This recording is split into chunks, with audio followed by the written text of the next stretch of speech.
Beware the tooth fairy of the South Florida swamps. The town of Common Stay, Florida was built on rum, cocaine, and stolen Native American land. Technically, though, we didn't steal it from the Native Americans.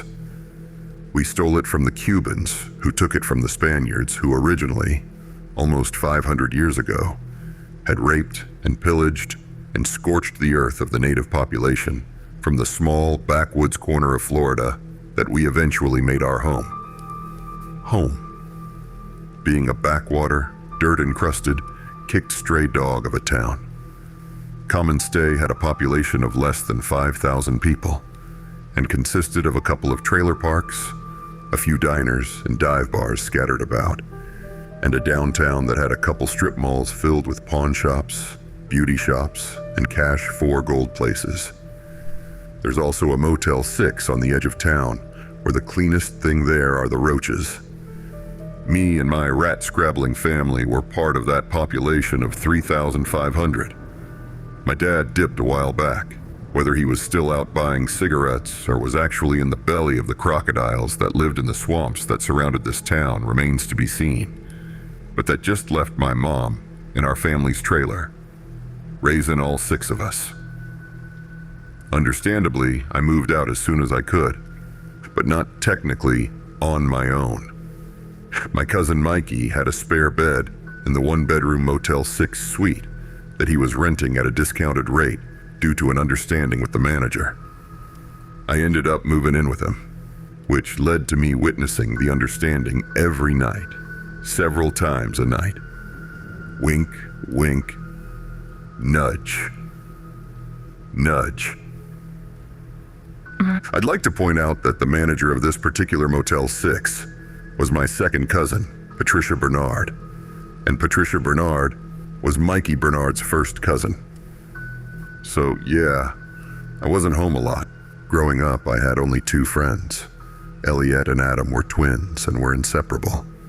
Both had fiery red hair, both with tanned almond skin, dark, dark eyes, and both have lived with their grandparents in the spit and mud shack at the very edge of town, right next to the swamp, since they were babies. The local lore is that their papa was lost to a fishing accident, and their mama went crazy, searching every night in the neighboring swamps, looking for the body, until one day, she just never came back.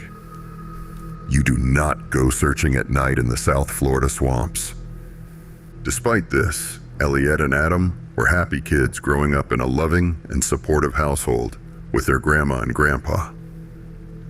Collard greens and buttermilk biscuits were plentiful, and I'd often wander in with my nose in the air, sniffing like a stray cat about to steal somebody's lunch.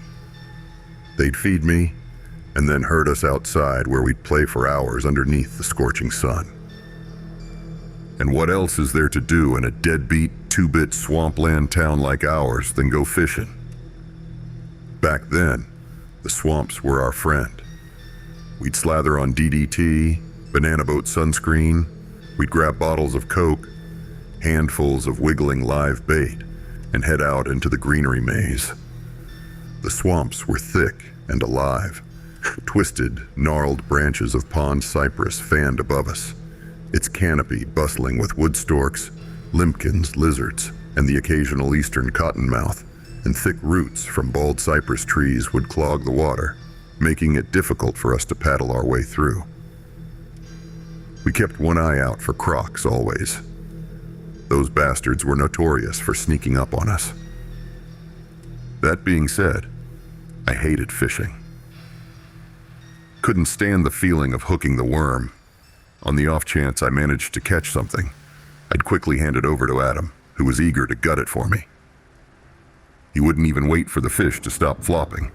He'd gut it right there in our little makeshift campsite, his eyes gleaming oddly in the summer heat. Jilly, our middle school bully, was coming home from hunting when she saw us heading home one day. "You, is that mud? Are y'all eating it?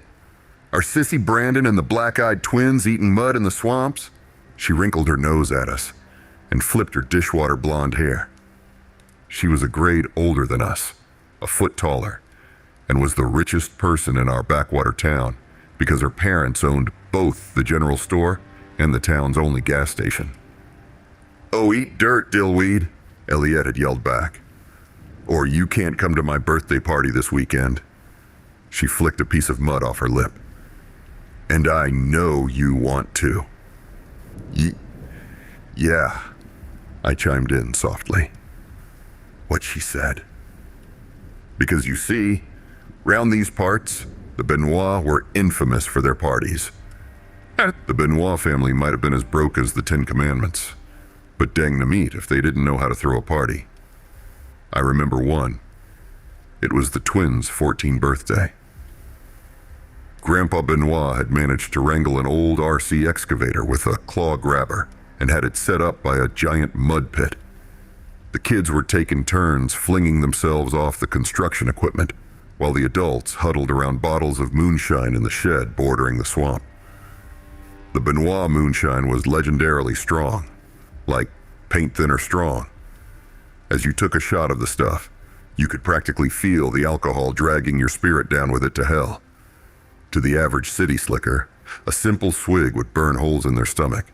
But to us, well, our stomachs were built from calluses and strips of steel wool. Later at their birthday party, I remember that Adam had snagged a bottle from the adults and was forcing Jilly, Elliot, and myself to swallow sips of the shit. I think it was his idea too, to build the bonfire. It was too big of a bonfire, a massive 20-foot beast, built with enormous wood pallets and empty barrels of old whiskey, and after Adam emptied out on it the rest of the moonshine, the flames crackled hotly and roared dangerously high. I may have been a cork high and a bottle deep, but I still remember how all the frogs and crickets went silent as the flames reached the top of the bald cypress trees. The swamp seemed to refuse the fire, swallowing the light and heat whole. It wasn't until Jilly started screaming did Grandpa Benoit realize that yet another infamous Benoit party had gotten out of control.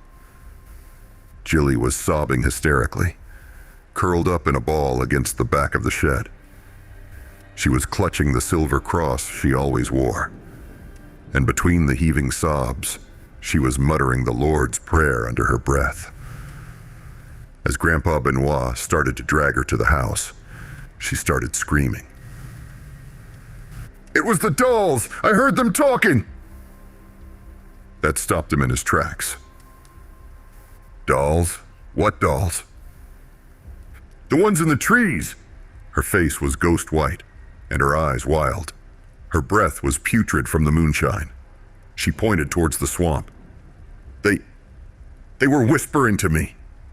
Grandpa Benoit spun her around and gripped her shoulders so tight. His knuckles turned white. "Tell me right now, did you talk to him?" But Jilly didn't answer. She was so drunk and hysterical. "Come on, Missy," Grandpa Benoit smacked her. "Focus! Did you talk to him? Did you answer them?" He shook her again. "Even a single word?" "No," she sobbed, cradling her face where Grandpa Benoit had smacked the daylights back into her. "No, I didn't." "Then we're fine." Grandpa Benoit visibly relaxed. "As long as you don't talk to him." Grandpa Benoit was our whole world. He was kind, he was fair, but above all, he was incredibly superstitious. The Benoit bonfires were a local tradition, as were the scary stories we told around the flames. Adam would tell his story about the Florida skunk ape again, much to the groans of everyone who'd heard it for the 100th time. Or Grandma Benoit would tell her story about the Bloody Bucket Bridge. Jilly had a story about witches that once followed her home when the moon was full, and Elliot's friend Anna would tell her story of the blue children she'd seen once watching her through her first-floor bedroom window. But nothing could top Grandpa Benoit's story about the tooth fairy that lives in the South Florida swamps. He'd wait until the sun was set, the flames were high, and the whiskey was running thick. It was the height of summer in 1970. He'd start dramatically. I was hoping to enter the local fishing competition in nearby Key West, so I spent every spare minute of my time practicing my technique in the local lakes. Nothing was biting, so... Was nothing biting, or were you just bad at fishing, Grandpa Benoit? Somebody hollered from the back. But Grandpa Benoit just smiled. It wasn't me. A bunch of the local boys were fishing with me, and our lines kept coming up empty. We moved from spot to spot, but we weren't catching nothing. After days and days of failure, we were starting to get frustrated, and with only a week left until the big competition, somebody had the bright idea to move into the one place we hadn't tried yet. He paused dramatically. The Cayo Hueso Swamp, the largest, most uncharted swamp that surrounds our town.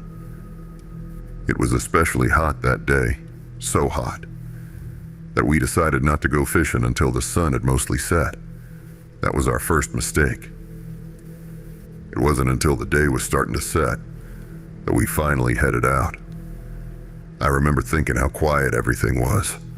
All the crickets and frogs were so still, when normally at dusk they'd be singing in full concert. There were 3 of us, and we headed out on Ricky's boat in hopes of catching something.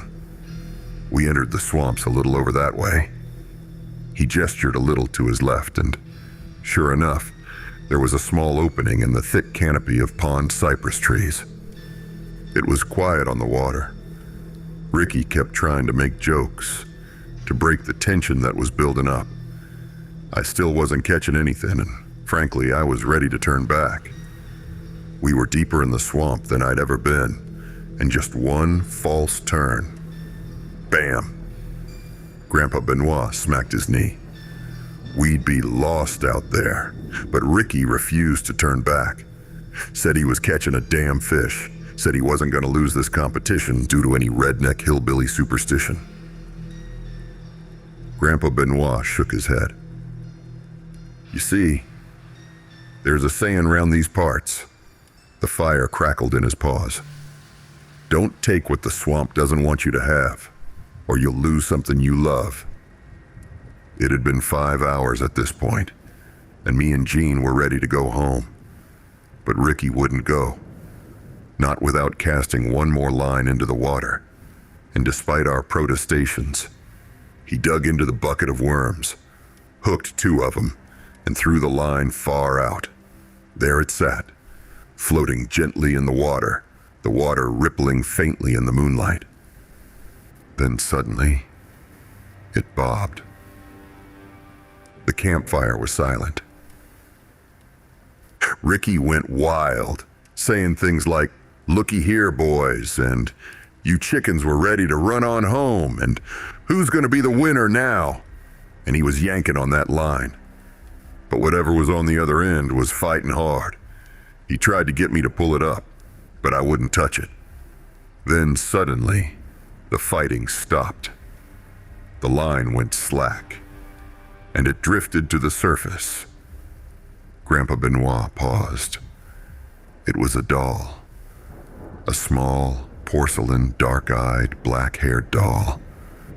The doll was so beautiful. Grandpa Benoit's eyes started to look misty.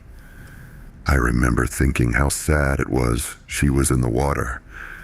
I think I started reaching for her.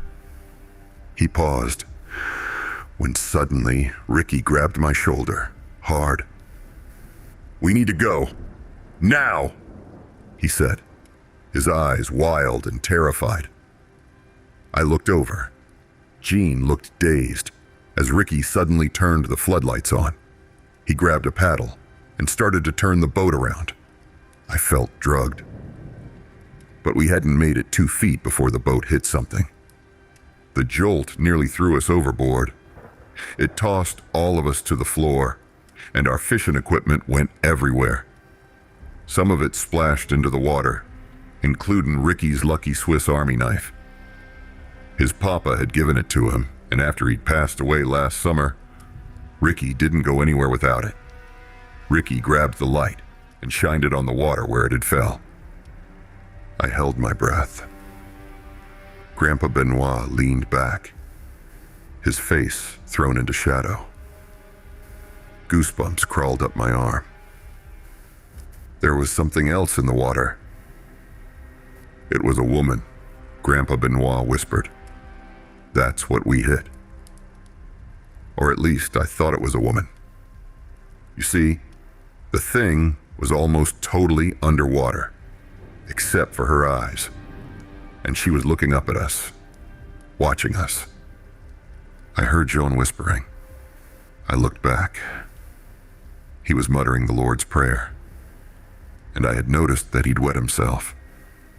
Then I heard something else, something faint. It was the ripples in the water. She was drifting closer, her dark hair fanning out behind her. I couldn't breathe. I couldn't think. Suddenly, I felt something warm. Ricky had peed himself. The boat suddenly rocked hard to the left. Grandpa Benoit put his hand up. One pale, bloated hand slowly curled around the edge. Slowly, I saw her other hand reach up too. The thing started pulling itself up, sitting on the floor of the boat. At first, all I could see was the top of her head, then her forehead, then those dark eyes. Then I saw her mouth. Grandpa Benoit paused, looking at us. Her mouth was like an open wound, extending down into her neck, but in her mouth, lined rows and rows of teeth, like a shark's mouth, but filled with teeth of different sizes, colors, and shapes. Nothing matched. It's because they came from all different human mouths, I realized in horror. Teeth, it groaned. Give me your teeth. Around the campfire, nobody took a single breath. Then bam! Grandpa Benoit howled. She took my teeth! His dentures flew from his mouth and landed on the nearest shrieking child. He had a full set of fake teeth and loved pulling them out, much to the dismay of Grandma Benoit. The campfire erupted into a calamitous, chaotic hullabaloo of shrieking, screaming children. Grandma Benoit started rounding them up, and the rest of the adults sprung into action too, gathering up the children that belonged to them. Through the din, you could hear Adam's drunken cry. So fucking lame, Adam was saying. He was still pissed he got booed during his skunk ape story. So fucking lame. You tell it every time. He was clearly intoxicated and was struggling to get up. A half-empty bottle of London's dry gin was in his hand. Elliot was next to him, clearly mortified. Adam, stop, Adam. Stop, sis, he shook her off. Fucking lame story. At least mine was real. He took a swig of the gin and wiped his chin. As it dribbled down the front of his shirt, Elliot grabbed his arm tighter and tried to pull him down. Grandpa Benoit, completely expressionless, just watched him. What makes you think mine isn't? He quietly said. Fuck off, Adam! Someone yelled from the back. Yeah, fuck off! Someone else yelled. Who the fuck said that? Adam wheeled around. In a blind, drunken anger, he threw the bottle of gin, and it shattered against the side of the house. I'm fucking leaving! Tripping over firewood and pieces of trash, he stumbled out. Elliot had his arm in a death grip. Elliot. I gently touched her shoulder as she passed. Just let him go. But she couldn't. As Adam ran off into the woods, I watched as Elliot followed close behind. None of us were surprised when Adam got into his first bar fight at the tender age of 13. The man he was fighting was the local preacher, who insisted on not pressing charges. We all drank, of course, but when we drank beer, Adam drank whiskey. He'd drink, and his language would get rougher, as would his hands and eyes. Elliot tried to enlist my help, of course, but after an incident between Adam and I, well, he barely even looked me in the eye anymore. It was the beginning of our senior year of high school, and I was starting to look at options for after graduation. Elliette was being really encouraging and helping me apply to colleges. But while neither of us had money, I wasn't smart like her. Colleges wouldn't want me like they wanted her. It was a Friday night when I got the invite for a special dinner that Grandpa Benoit had arranged at Funky Pete's Diner. I assumed this had something to do with Grandma Benoit's recent retirement from the library. Normally, Grandpa Benoit would have planned another bonfire, but on account of a situation with the local sheriff and his roasted police car, he wasn't allowed to anymore. Grandpa Benoit waited until the first round of drinks arrived at the table. Everyone was there. Grandma and Grandpa, Elliette and Adam, Jilly and her latest boyfriend, Anna, Grandpa Benoit's poker buddies and their kids, Grandma Benoit's shooting range friends, everybody.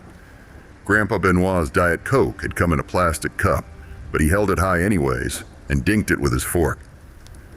"Pipe down, kids. Hey, listen up, everyone."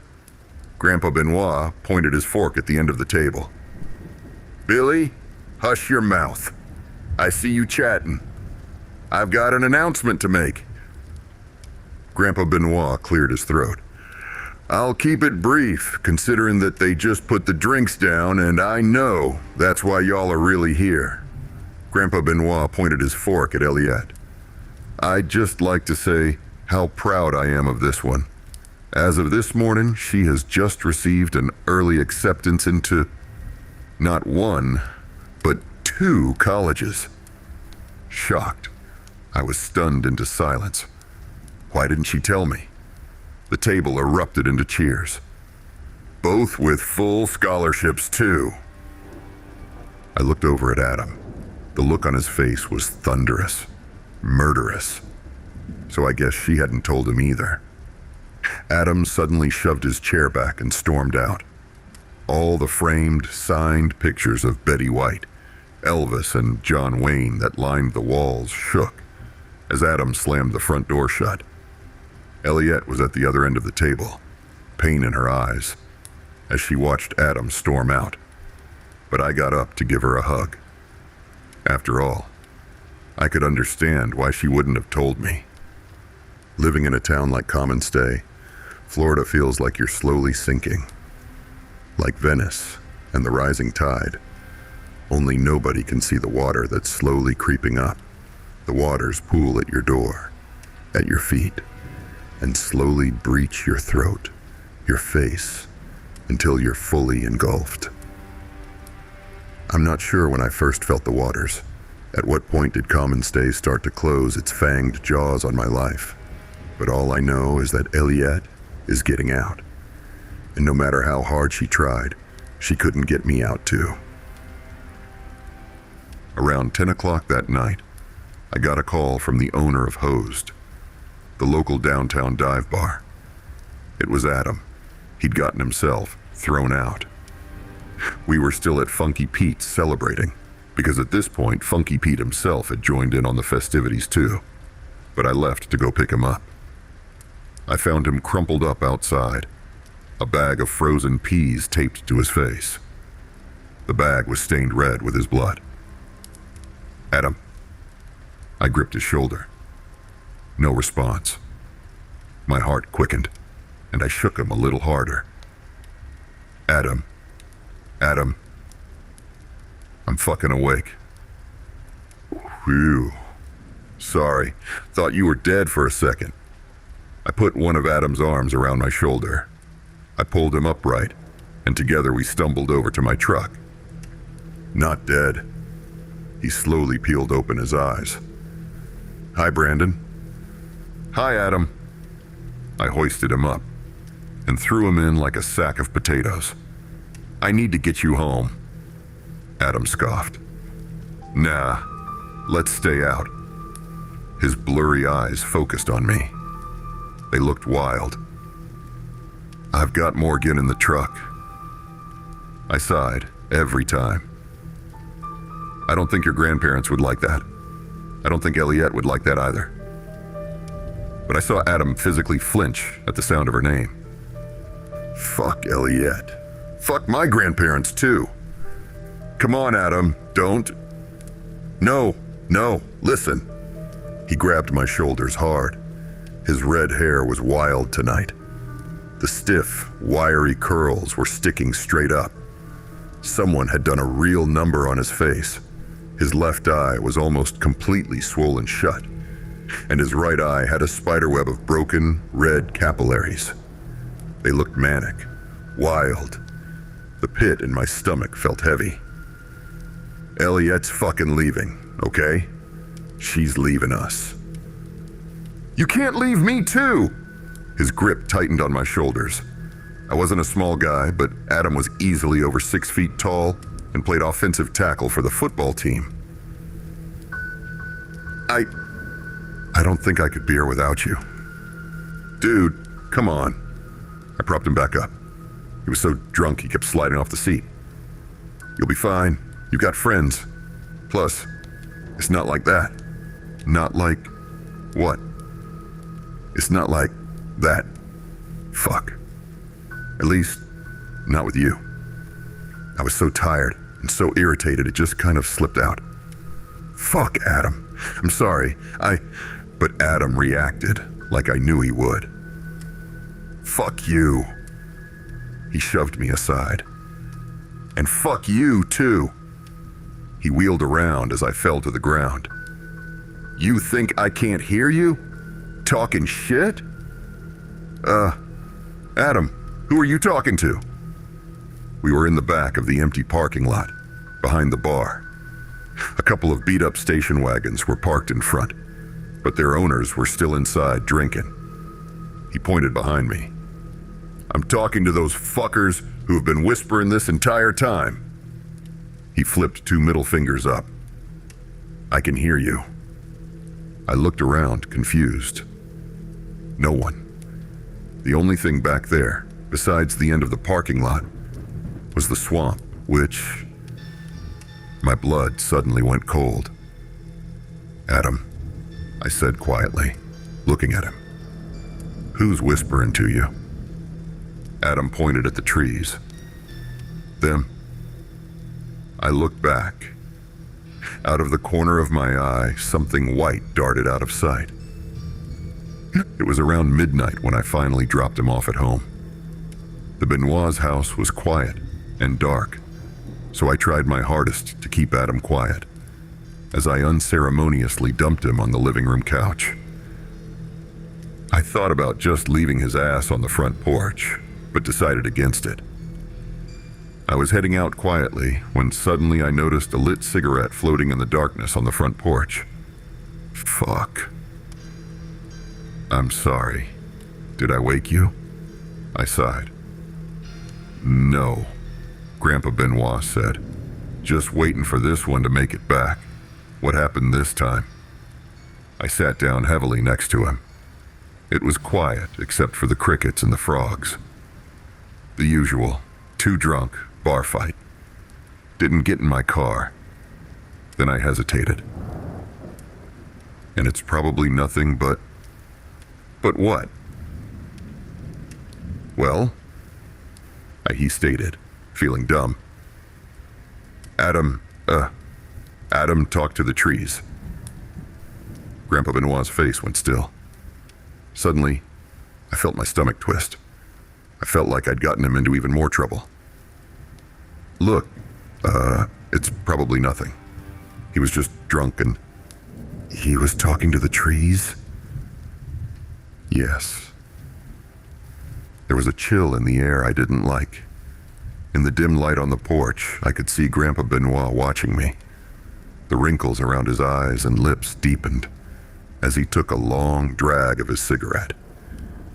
With a sigh, he stubbed it out in a crushed Mountain Dew can. Brandon, he said, have I told you how the men in Common Stay are cursed? The look on my face must have been priceless. Oh, it's true. By a witch, supposedly. During the impending Spanish invasion of 1570, the Ice People, the Native Americans who were here first, had gotten wind of the Spaniards sailing over. Horror stories had traveled across the Atlantic about the rape and pillage and genocide. And instead of staying to defend their land, the eyes left. All except one. Her name was Yi Nagloshi, and the very moment that the blood-stained Spaniards entered her lands, she lit herself on fire. With her dying breath, she spun a curse to ensnare the men who dared live in the place she'd spilled blood. Through the deterioration of their mind, their body, or Grandpa Benoit paused, or by taking them to hell herself. Wow, I breathed. What a story. Grandpa Benoit nodded. Yeah, I thought so too. Only a story. Until the night I lost my teeth.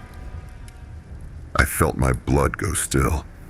And suddenly, from the depths of the darkness, I felt like I was being watched. The story I tell you kids, well, most of it is true. Grandpa Benoit sighed heavily. I was out on the boat that night, and we were in the swamp, but I wasn't with Ricky or Jean. He sighed again. I was with Tom. My dad, the one who disappeared. I felt my heart stop. You had just been born, and he was a mess. I'm sorry. He tried to clean himself up, but the monkey on his back was too strong. He was still lying and stealing, and that night we went into the swamp. He'd been running from the cops. At 2 a.m, he broke open my front door to take the keys to my boat. I insisted I go with him. Grandpa Benoit wasn't even looking at me anymore. He was looking off in the distance, seeing something much different than the darkness of the porch. I knew in my gut that I was making a mistake, but he was tweaking on something strong, and I was afraid that he would kill himself out there.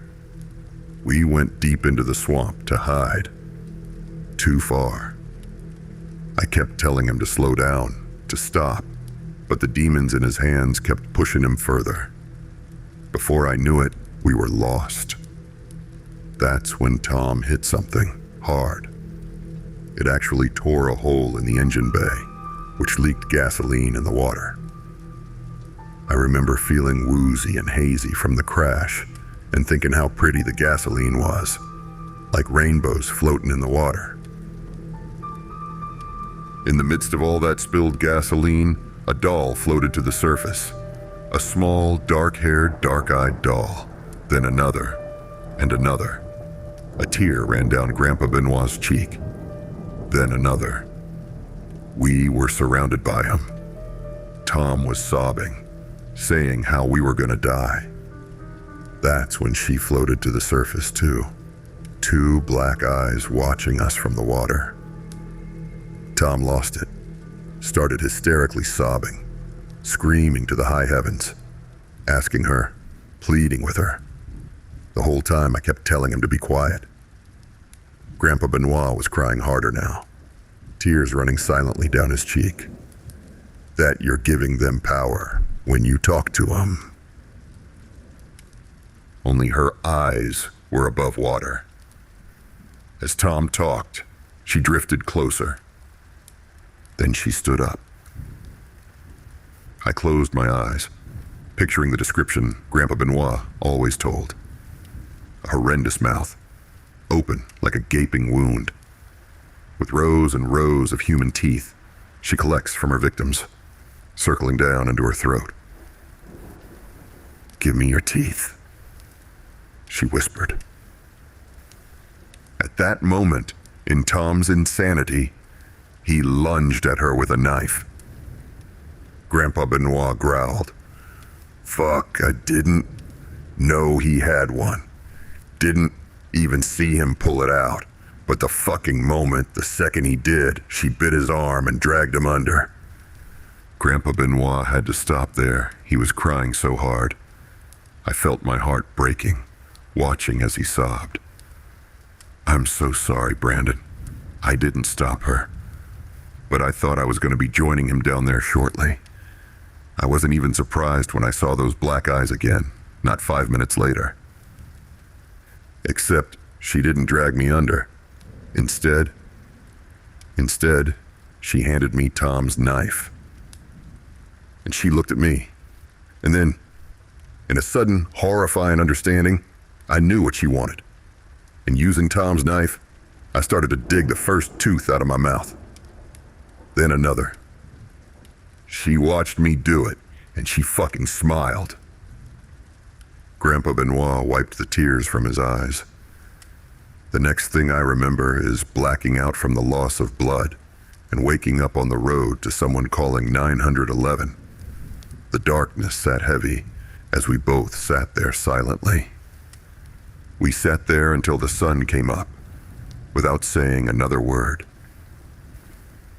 Afterwards, I felt like I should have maybe said something, but what? What could I have possibly said? Eliette left for school a month later, and Grandpa Benoit sent me with her. I tried explaining that I didn't have any money and no college acceptance, but he claimed that he had something arranged. And he did.